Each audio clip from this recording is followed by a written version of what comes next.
नमस्कार। आप सभी का एक बार फिर से स्वागत है हमारे चैनल दुर्गा भक्ति मार्ग में। सबसे पहले आप सभी भक्तों को मेरा प्रणाम।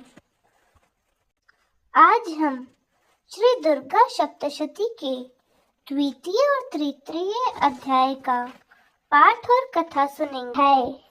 देवताओं के तेज से देवी का प्रादुर्भाव और महिषासुर की सेना का वध।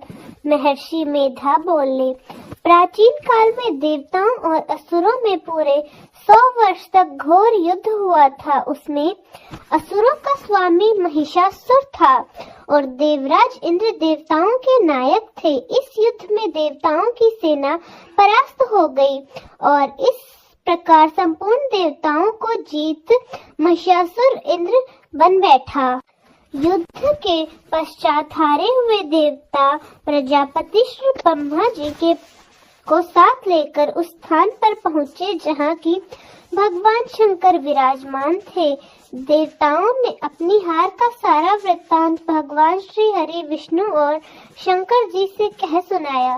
वे कहने लगे, हे प्रभु, महिषासुर सूर्य, इंद्र, अग्नि, वायु, चंद्रमा, यम, वरुण तथा अन्य देवताओं सभी के अधिकार छीनकर सबका अधिक सत्ता स्वयं बन बैठा है। उसने समस्त देवताओं को स्वर्ग से निकाल डाल दिया है। वह मनुष्य की तरह पृथ्वी पर विचार रहे हैं। दैत्यों की सारी करतूत हमने आपको सुना दी और आपकी शरण में इसलिए आए कि आप उनका वध का कोई उपाय सोचें।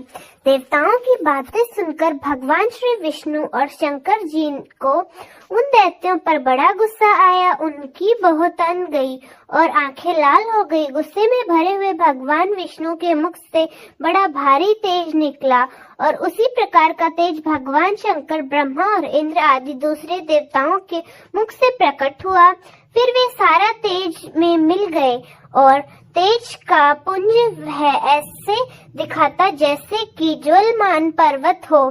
देवताओं ने देखा उस पर्वत की ज्वाला चारों ओर फैली हुई थी और देवताओं के शरीर से प्रकट हुए तेज की किसी अन्य तेज से तुलना नहीं हो सकती।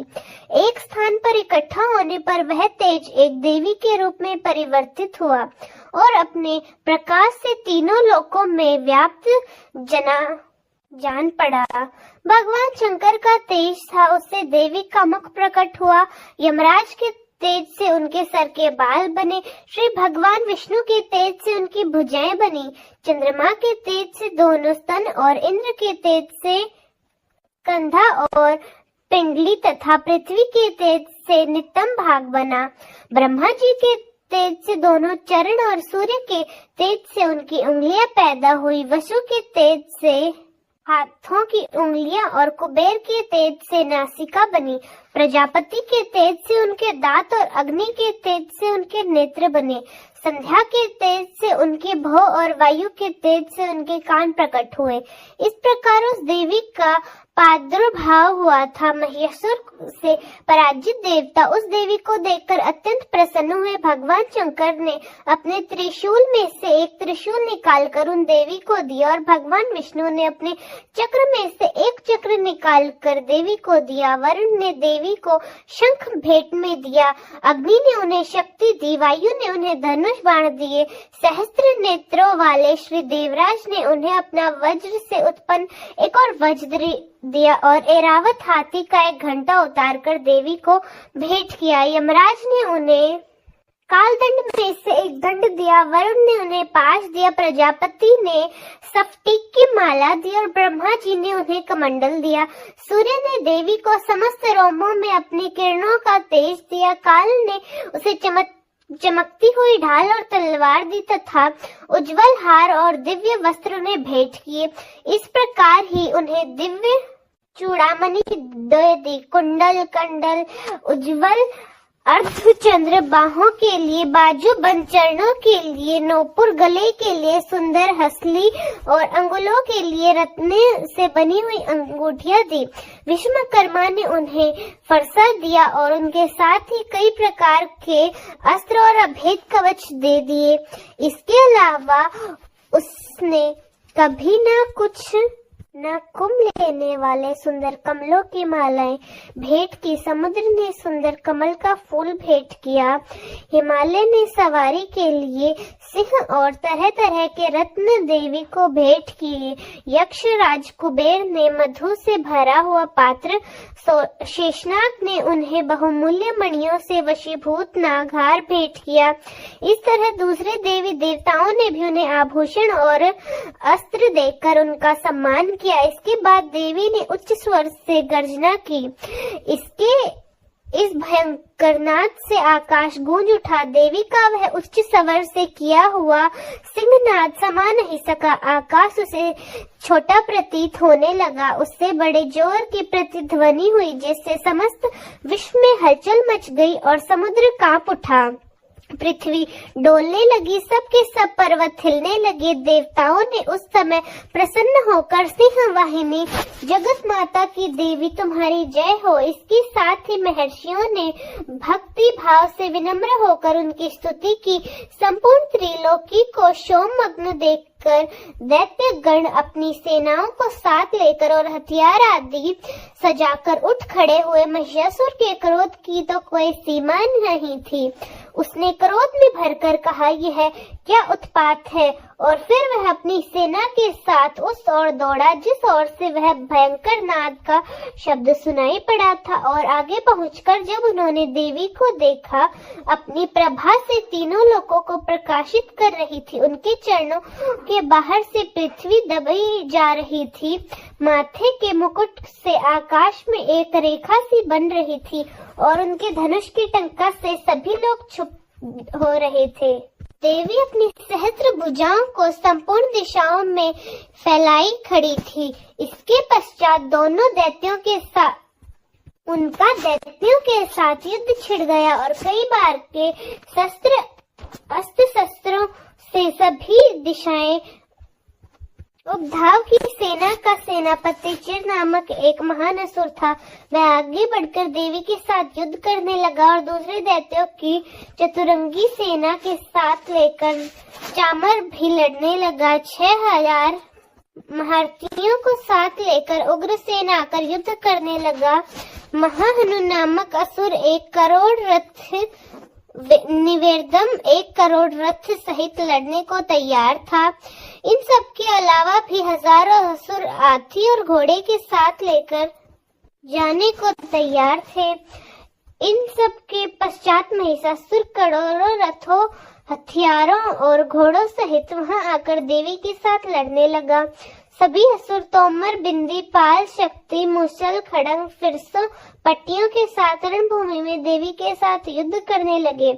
कई शक्तियां फैलने लगे तो कई अन्य शस्त्र आदि के पश्चात सब के सब दैत्य अपनी अपनी तलवारें हाथों में लिए देवी की ओर दौड़े और उसे मारने का उद्योग करने लगे।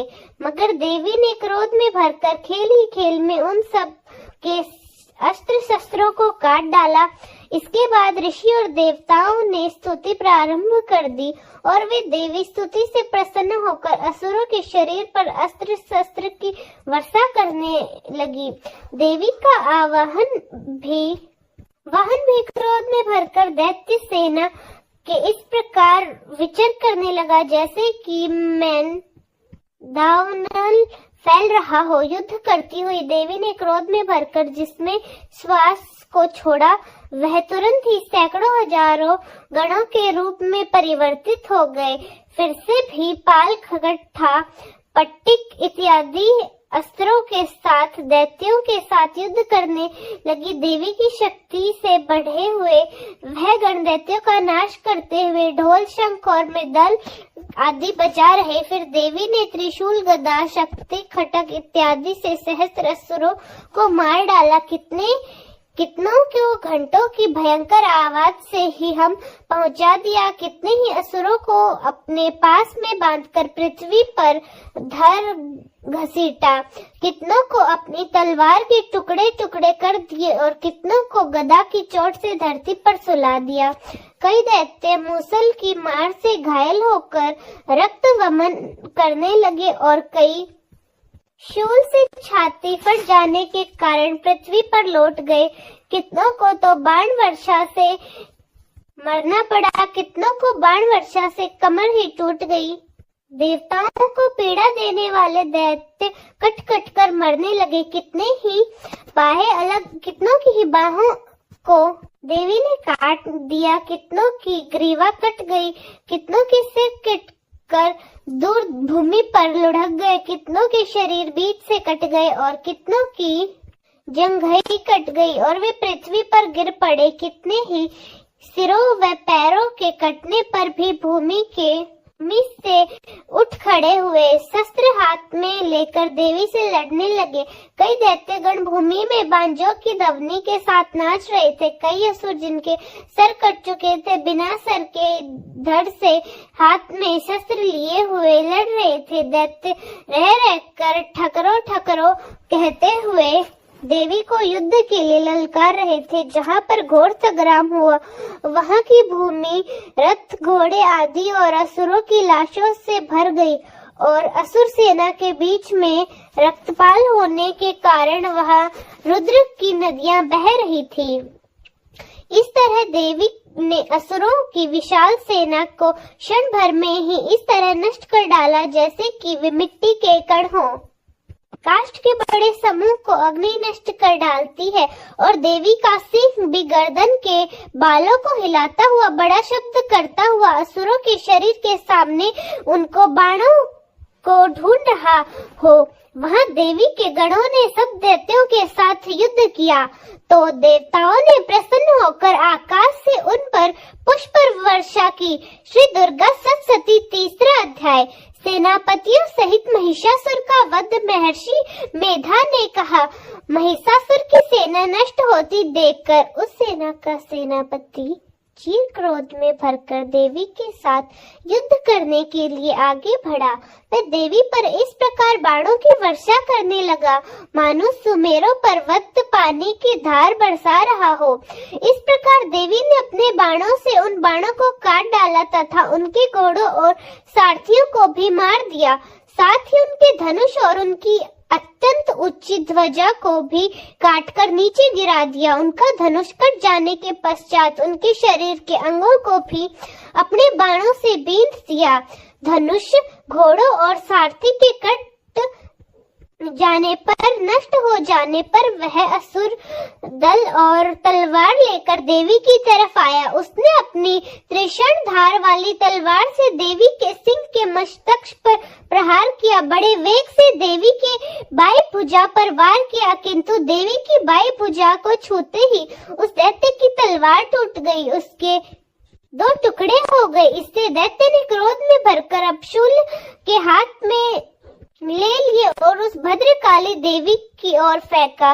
देवी की ओर आता हुआ वह शूल आकाश से गिरते हुए सूर्य के समान प्रज्वलित हो उठा। उस शूल को अपनी ओर आते हुए देखकर देवी ने भी शूल छोड़ा और महाअसुर के 100 टुकड़े कर डाले। साथ ही महिषासुर के प्राण भी हर लिए। चूर के मरने पर देवताओं को दुख देने वाला चामर नामक दैत्य हाथी पर सवार होकर देवी से लड़ने के लिए आया और उसके आने के साथ ही देवी शक्ति से प्रहार कर दिया, किंतु देवी ने अपनी हुकार मात्र से ही उसे तोड़कर पृथ्वी पर डाल दिया। शक्ति को टूटा हुआ देखकर दैत्य ने क्रोध से लाल होकर शूल चलाया, किंतु देवी ने उसे भी काट डाला। इतने में देवी का सिंह उछलकर हाथी के मस्तक पर सवार हो गया और दैत्य के साथ बड़ी ही तीव्र युद्ध करने लगा। फिर वह दोनों लड़ते हुए हाथी पर से पृथ्वी पर आगे गिरे और दोनों बड़े क्रोध से लड़ने लगे। फिर सिंह बड़े जोर से आकाश की ओर उछला और जब पृथ्वी की ओर आया तो अपने पंजे से चामर का सिर धड़ से अलग कर दिया। क्रोध में भरी हुई देवी ने शिला और वृक्ष आदि की चोटों से उग्रसेन से उग्रस्त दैत्य को मार गिराया। भिंदर से वास्कल को बाणों से, त्राम तथा अंधक को मौत के घाट उतार दिया। तीनों नेत्रों वाली परमेश्वरी ने त्रिशूल से उग्रसेन और हनु नामक राक्षसों को मार गिराया। उसने अपनी तलवार के विडाल नामक दैत्य का सिर काट डाला तथा बाणों से धुर्वा और धुर्मुख राक्षसों को यमलोक पहुंचा दिया। जब इस प्रकार महिषासुर ने देखा कि देवी ने मेरी सेना को नष्ट कर दिया है, तो वे भैंस का रूप धारण किए देवी के गुणों का दुख देने लगे। उन गणों में कितना ही उनको मुख से प्रहार, कितने ही बड़े खुरों से, कितने ही पूंछ, कितनों को सिंहों और कितने को बड़ों से तोड़ने का वेग, अनेकों को सिंहनाद से, कितने को चक्कर देकर और कितनों को श्राव वायु के झोंकों से पृथ्वी पर गिरा दिया। वह दैत्य इस प्रकार गणों की सेना को गिरी देवी के सिंह को मारने के लिए। इस पर देवी को बड़ा क्रोध आया। उधर दैत्य भी क्रोध में भरकर धरती को खुरों से खोदने लगा तथा सिंहों से पर्वत को उखाड़ उखाड़ कर धरती पर फेंकने लगा और मुख से शब्द भी करने लगा। महिषासुर के वेग से चक्कर देने के कारण पृथ्वी शब्द होकर फटने लगी। उसकी पूंछ से टरकार कर समुद्र चारों ओर फैलने लगा। हिलते हुए सिंहों और आशाद के मेघ खंड खंड हो गए और श्वास से आकाश में उड़ते हुए पर्वत भी फटने लगे। इस तरह क्रोध में भरे हुए राक्षस को देखकर देवी चंडिका को भी क्रोध आ गया और वह भी उसे मारने के लिए क्रोध में भर गई। देवी के पास फेंककर दैत्य को बांध दिया। उसके बंध जाने पर दैत्य का रूप त्याग कर सिंह का रूप बना लिया। जैसे ही देवी उसका सिर काटने के लिए तैयार हुई, तो उसने पुरुष का रूप बना लिया, जो कि हाथ में तलवार लिए हुए था। तब देवी ने तुरंत अपने बाणों के साथ उस पुरुष की तलवार को डाल सहित बीन डाला। उसके पश्चात तो हाथी के रूप में दिखाई देने वाला और लंबी सूंड से देवी के सिंह को खींचने लगा और गरजने लगा।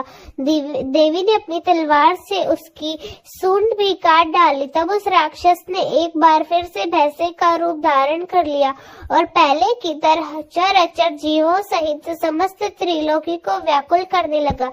इसके पश्चात क्रोध में भरी हुई देवी बारंबार उत्तम मधु का पान करने लगी और लाल लाल नेत्र करके हंसने लगी। उधर बलवीर्य तथा मध्य से कृत हुआ दैत्य भी गरजने लगा। अपने सिंहों से देवी पर पर्वतों को फेंकने लगा। देवी अपने बाणों से उसे फेंकते हुए पर्वतों को चूर्ण करती हुई बोली, ओ मड़, जब तक मैं मधुपान कर रही हूँ तब तक तू गरज ले और इसके पश्चात मेरे हाथों तेरी मृत्यु हो जाने पर देवता गरजेंगे। महर्षि मेधा ने ऐसा कहकर देवी उछलकर उस दैत्य पर जा गिरी और उसको अपने पैर से दबाकर शूल से उसके गले पर आघात कर दिया। देवी के पैर दबने पर वह दैत्य अपने दूसरे रूप से अपने मुख से बाहर होने लगा। अभी वह दैत्य आधा ही बाहर निकला था कि देवी ने अपने प्रभाव से उसे उसी क्षण रोक दिया। तब वह आधा निकला हुआ दैत्य ही युद्ध करने लगा, तो देवी ने अपनी तलवार से उसका सिर काट डाला। उसके पश्चात सारी राक्षस सेना हाहाकारती हुई वहां से भाग खड़ी हुई और सभी देवता अत्यंत प्रसन्न हुए। महिषासुर का वध हो गया। सभी राक्षस वहां से भाग गए तथा ऋषियों महर्षियों सहित देवी की स्तुति करने लगे। गंधर्व राज गान करने लगे, अप्सराएं नृत्य करने लगी। दोस्तों, कैसा लगा आपको हमारा आज का अध्याय? कमेंट्स में जरूर बताएं। धन्यवाद।